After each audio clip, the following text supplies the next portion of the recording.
কংগ্রেস সভাপতি মঞ্চে উপস্থিত আছেন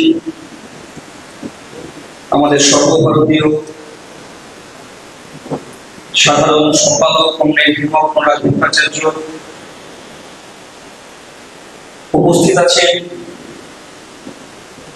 আজকের সভার মূল আলোচক কংগ্রেস দেবাশিস চক্রবর্তী, প্রাক্তন যুব আন্দোলনের প্রাক্তন নেতৃত্ব, যারা উপস্থিত আছেন কংগ্রেস তাপসা সহ এই ঝাড়গ্রাম এলাকার বিভিন্ন প্রান্ত থেকে আগত কংগ্রেস আমাদের সম্পাদক মন্ডলীর সদস্যরা উপস্থিত আছেন। সকলকে সংগঠনের পক্ষ থেকে অভিনন্দন এবং লাল সালাম জানাচ্ছি। আমরা যে কঠিন সময়ের মধ্য দিয়ে এই ঝাড়গ্রাম জেলায় যুবশক্তি পত্রিকার 58তম প্রতিষ্ঠা দিবসের কর্মসূচি আমরা করছি। আমরা রাজ্য সংগঠনে সিদ্ধান্ত গ্রহণ করি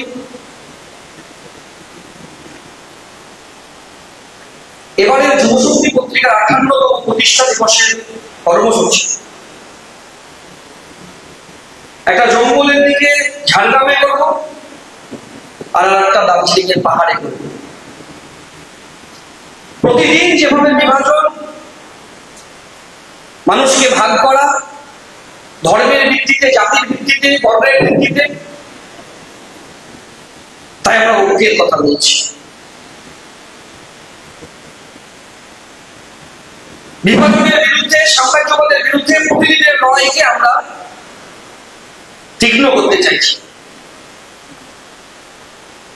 আজ 23শে জুলাই 2025, 58তম যুবশক্তি পত্রিকার প্রতিষ্ঠা দিবস।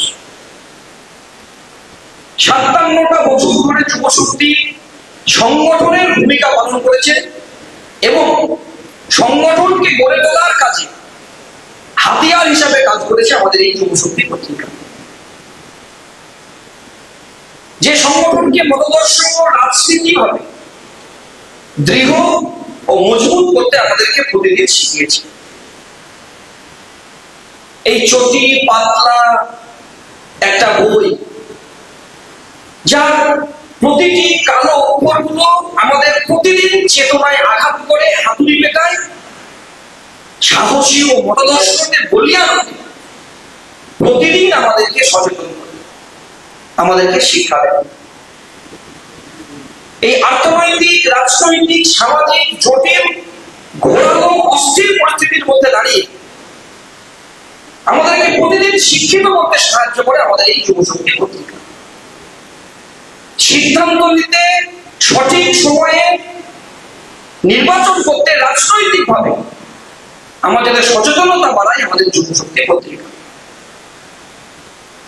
একটার পর একটা রাজ্যের সম্মেলন হয়, যুবশক্তির এডিটোরিয়াল বোর্ড তৈরি হয়, এডিটোরিয়াল বোর্ডের নামগুলো বদলে যায়, পাতাগুলো বদলে যায়, কিন্তু বদলায় না মতাদর্শ এবং সংগ্রামের কথা, যা প্রতিদিন যুবশক্তি পত্রিকা আমাদেরকে এগিয়ে নিয়ে যেতে সাহায্য করে। এই সত্যের প্রতীক করে চলতে চলতে, হাঁটতে হাঁটতে আমাদের সাহস, আমাদের দৃঢ়তা তৈরির কাজ করে যুবশক্তি পত্রিকা। আমাদের যে সমাজতন্ত্রের লড়াই, সেই লড়াইকে এগিয়ে নিয়ে যাওয়ার জন্য যুবশক্তি পত্রিকা বর্তমান সময়ে আমাদের কাছে একটা গুরুত্বপূর্ণ ভূমিকা পালন করে। এই 75 সাল থেকে সালে আধা ফ্যাসিবাদী সন্ত্রাসের বিরুদ্ধে লড়তে লড়তে সেই একটা সময় 75 সালে যুবশক্তি পত্রিকার সর্বোচ্চ গ্রাহক সংখ্যা বেড়েছে। আজকে এই অন্ধকারের সময়েও দাঁড়িয়ে আমাদের যুবশক্তি পত্রিকার গ্রাহক সংখ্যা বাড়ে এবং এই গ্রাহক সংখ্যাকে আরো বাড়াতে হবে। আমাদের রাজ্য সম্মেলনে কয়েকদিন পরে আমরা সিদ্ধান্ত গ্রহণ করি যে গোটা রাজ্যে আমরা যুবশক্তি পত্রিকার গ্রাহক সংগ্রহ করব। আমরা কয়েকদিনের সিদ্ধান্তে 10,000-এর বেশি যুবশক্তি পত্রিকার গ্রাহক সংগ্রহ করেছে। এই প্রতিকূলতার মধ্যে এই রাজ্য কমিটির কমরেডরা, অভিনন্দন কমরেডদের, অনেক ইতিবাচক উপাদান আমাদের মধ্যে আছে। এই সময় এই সংগঠনের ভিত্তি মতদর্শ, আমাদের লক্ষ্য বৈজ্ঞানিক সমাজতন্ত্র, আমাদের স্লোগান সকলের জন্য শিক্ষা, সকলের জন্য কাজ। আমরা সব অংশের মধ্যে জোয়ারে ভাই কাজ করতে চাইছি যুব সংগঠন। আমরা কোনো শ্রেণী সংগঠন নই, কিন্তু আমাদের শ্রেণী অভিমুখ আছে। আমরা গরিব শ্রেণীর মানুষের প্রতি আমরা দায়বদ্ধ। আর এই দায়বদ্ধতার জায়গায় থেকে গণতন্ত্রের যে বিশ্বাসী যুবরা নিশ্চয় এই সমাজ ব্যবস্থার পরিবর্তনের সংগ্রামে আত্মনিয়োগ করবেন এবং সংগ্রামকে সার্থকভাবে এগিয়ে নিয়ে যাবে। শ্রমজীবী মানুষের আন্দোলনের সক্রিয়ভাবে সহযোগিতা করবে। আর সেই কাজ করার ক্ষেত্রে প্রতিদিন যুব শক্তি পত্রিকা আমাদেরকে সাহায্য করে। এই কথাটা জ্যোতি বসু লিখে গিয়েছিলেন আমাদের যুব শক্তি পত্রিকায়। প্রতিদিন আমরা লড়ছি। নায়া উদারবাদের যুগে দুনিয়া জুড়ে যে মানুষের রুটি রুচির উপর সংকট, এই সংকট থেকে আমরা বেরোতে পারছি। এই সংকটটা পুঁজিবাদের সংকট। আর পুঁজিবাদের সংকটের আসল ব্যবস্থা এই সংকটটা থেকে বেরোতে পারছে এই কারণে, কারণ প্রতিদিন যেভাবে সংকট বাড়ছে আর এই সংকটের ফলে পশ্চিমবাংলায় গোটা ভারতবর্ষের মাটিতে বেকাররা কাজ হারাচ্ছে, ছদ্মবেশী বেকার বাড়ছে। সকালবেলায় টোটো চালাই তো বিকেল বেড়াতে গিয়ে সে ওলা উবেরের কাজ করছে, সকালবেলায় কৃষি কাজ করছে, বিকেল বেলায় টোটো চালাচ্ছে। প্রতিদিন এই ছদ্মবেশী বেকারের সংখ্যা বাড়ছে, গৃহ ওয়ার্কারের সংখ্যা বাড়ছে, জীবনের নিরাপত্তা নেই। কাজ না পাওয়ার যন্ত্র নিয়ে পেটে খিদে নিয়ে পেটে গামছা বেঁধে অন্য রাজ্যে কাজ করতে গেছে একটু কাজের জন্য, সেখানে গিয়ে নিরাপত্তা নেই। প্রতিদিন বাংলার যুবকদেরকে আক্রমণের শিকার হতে হচ্ছে।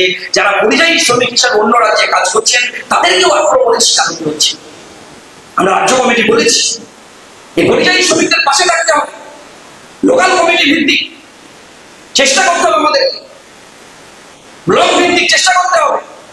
অন্য রাজ্যে যে পরিযায়ী শ্রমিকরা কাজ করছে তাদের নামের তালিকা, হোয়াটসঅ্যাপ নাম্বারের গ্রুপ তৈরি করে তাদের সঙ্গে একটা যোগাযোগের মাধ্যম আমাদেরকে তৈরি করা দরকার। প্রতিদিন আজ থেকে 20 বছর আগে সংগঠন করাটা যতটা সহজ কাজ ছিল, আজকের সময়ে দাঁড়িয়ে এই সংগঠন করার কাজটা আরো কঠিন হচ্ছে। প্রতিদিন প্রজন্ম বদলাচ্ছে।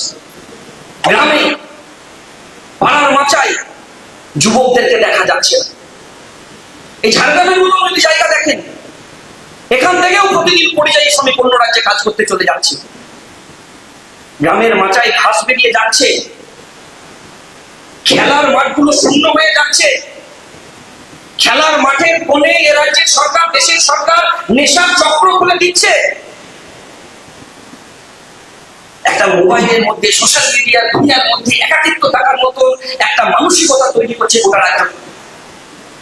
এই জায়গায় দাঁড়িয়ে আমাদের যুব সংগঠন করাটা বর্তমান সময়ে খুব চ্যালেঞ্জ। আর এই চ্যালেঞ্জ আমরা গ্রহণ করতে চাইছি। একদিকে বিজেপির বিরুদ্ধে, একদিকে তৃণমূলের বিরুদ্ধে লড়াই করব। আজকের সময়ে দাঁড়িয়ে এই ঝাড়গ্রাম জেলায় অনেক ইতিহাসে লড়াই আন্দোলন গোটা রাজ্য জুড়ে আমাদের কমরেডরা লড়াই করে সংগঠনকে বাঁচিয়ে রেখেছে, টিকিয়ে রেখেছে। যে জায়গায় আমাদের আজকের এই রাজ্যের প্রোগ্রাম হচ্ছে, গোটা ঝাড়গ্রাম জেলার গণ আন্দোলন, যুব আন্দোলন, সমস্ত গণসংগঠনের কমরেডরা যেভাবে সাহায্য করেছেন, আমরা পশ্চিমবঙ্গ রাজ্য কমিটির পক্ষ থেকে অভিনন্দন জানাচ্ছি।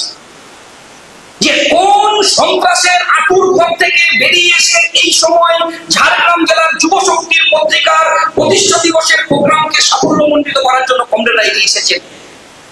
আমরা বারবার একটা কথা বলি যে একমাত্র ওরা ভয় পায় মেহনতি খেটে খাওয়া মানুষের দিয়ে।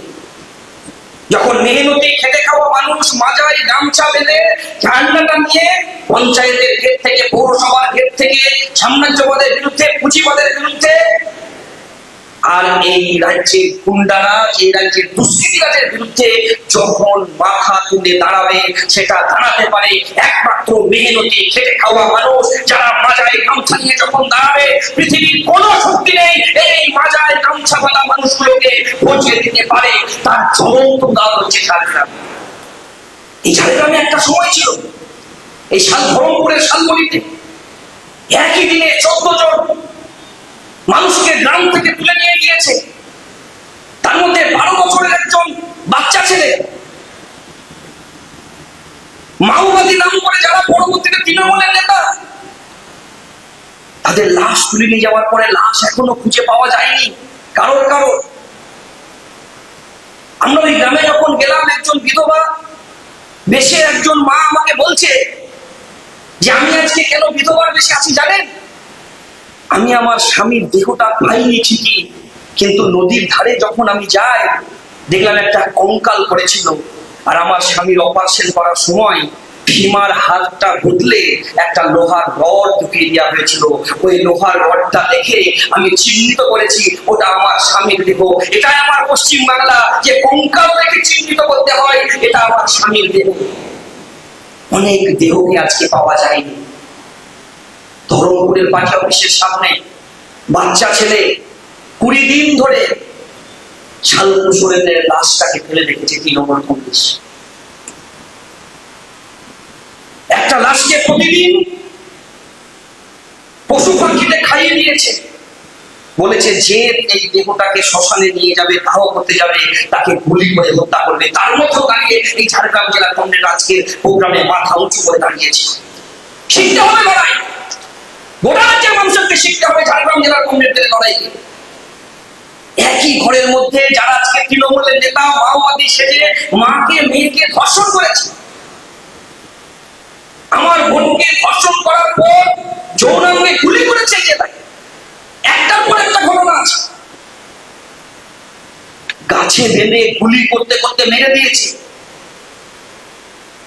ল্যান্ডমাইন বিস্ফোরণ করেছে।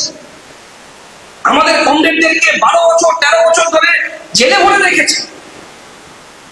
10 বছর 11 বছর জেল কাটার পরেও কমরেড আজকে বেরিয়ে আসছে। শিখতে হবে। আমাদের রাজ্যের কমরেডরা জেলের মধ্যে পত্রিকাকে পড়ার জন্য জেলে অনুসরণ করেছে। প্রতিদিন আমরা শিখছি, আমাদেরকে শিখতে হবে। তাই শিক্ষা থেকে এই শিক্ষা নিয়ে আমরা রাজ্য কমিটি কয়েকটি সিদ্ধান্ত গ্রহণ করেছি যে গোটা রাজ্যের মাটিতে একদিকে কাজের দাবিতে আন্দোলন, শিক্ষার দাবিতে আন্দোলন, সাম্রাজ্যবাদের বিরুদ্ধে লড়াই, বিভাজনের বিরুদ্ধে লড়াইকে আরো তীক্ষ্ণ করতে হবে। তাই আমরা বলেছি, একটার পর একটা খুন করেছে। শরীফ খুন হয়েছে, মইদুর খুন হয়েছে, একটার পর একটা খুন হয়েছে। আনিস খুন হয়েছে, কয়েকদিন আগে তামান্না খুন হয়েছে। আমরা রাজ্য কমিটি বলেছি 28 তারিখ তামান্নার জন্মদিন। 27শে জুলাই গোটা রাজ্যে ডিওয়াইএফআই এর সমস্ত ইউনিট কমিটিতে সমস্ত গণসংগঠনকে সঙ্গে নিয়ে, ছাত্র যুব মহিলা শিক্ষকদেরকে সঙ্গে নিয়ে সমস্ত ইউনিটে তামান্নার জন্য আমরা আঁকবো। জেলায় প্রদর্শনী হবে, রাজ্যে প্রদর্শনী হবে।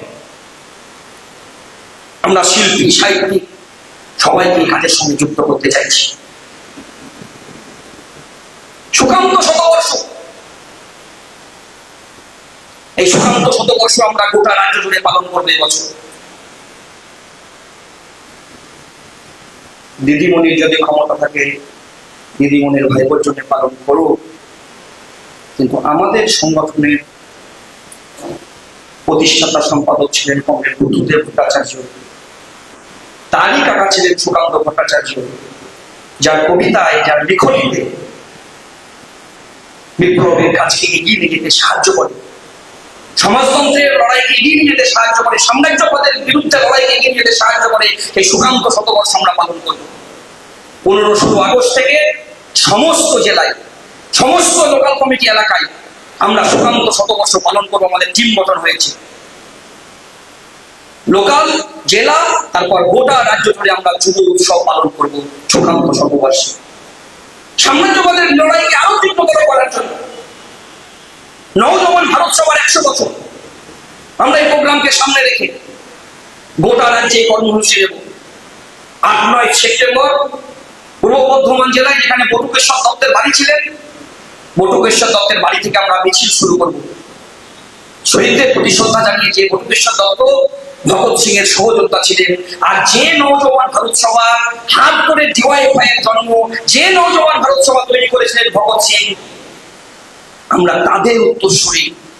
তাই নওজওয়ান ভারত সভার কর্মসূচিকে আমরা গোটা রাজ্যে ছড়িয়ে দেব এবং গোটা রাজ্যে স্বাধীনতা সংগ্রামের সমস্ত শহীদদের প্রতি আমরা শ্রদ্ধা জানিয়ে কর্মসূচি নেব গোটা রাজ্য জুড়ে। 15ই সেপ্টেম্বর আমাদের কাজের দাবি দিবস। আমরা বলে সেই কর্মসূচিকে সামনে রাখার জন্য, কাজের দাবিকে সামনে নিয়ে আসার জন্য, চালের ফর্ম পূরণ থেকে শুরু করে বন্ধ কারখানাকে নতুন কারখানা খোলা, পরিযায়ী শ্রমিকদেরকে ঘরে ফেরানো, 100 দিনের কাজ, পঞ্চায়েতে দুর্নীতি করে যারা 100 দিনের কাজকে বন্ধ করে রেখেছে, ডিওয়াইএফআই 15ই সেপ্টেম্বর গোটা রাজ্য জুড়ে কাজের দাবিতে দাবি দিবসকে সামনে রেখে গোটা রাজ্যের পঞ্চায়েত থেকে শুরু করে কারখানার গেটে ডিওয়াইএফআই নিজের দাবি নিয়ে গোটা পশ্চিম বাংলার সমস্ত যুবদের কাজের দাবি নিয়ে রাস্তায় নামবে। আর এই কাজে আমরা অগ্রসর হব। আমরা চাইছি এই সময় যে বিরাট একটা যুদ্ধ শুরু হয়েছে, বিরাট একটা লড়াই শুরু হয়েছে। এই লড়াইটা আমরা ডিওয়াইএফআই একা লড়তে পারবো না। তাই লড়াইটা করার জন্য ছাত্র, যুব, মহিলা, শিক্ষক, শ্রমিক, আইনজীবী, ডাক্তারবাবু সবার কাছে আমরা আহ্বান জানাচ্ছি, মেহনতি খেটে খাওয়া মানুষ, যে আসুন লড়াইটা একসাথে লড়ি।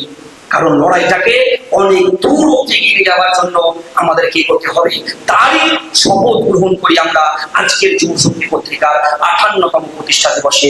সকলকে অভিনন্দন জানিয়ে আমি আমার কথা শেষ করছি।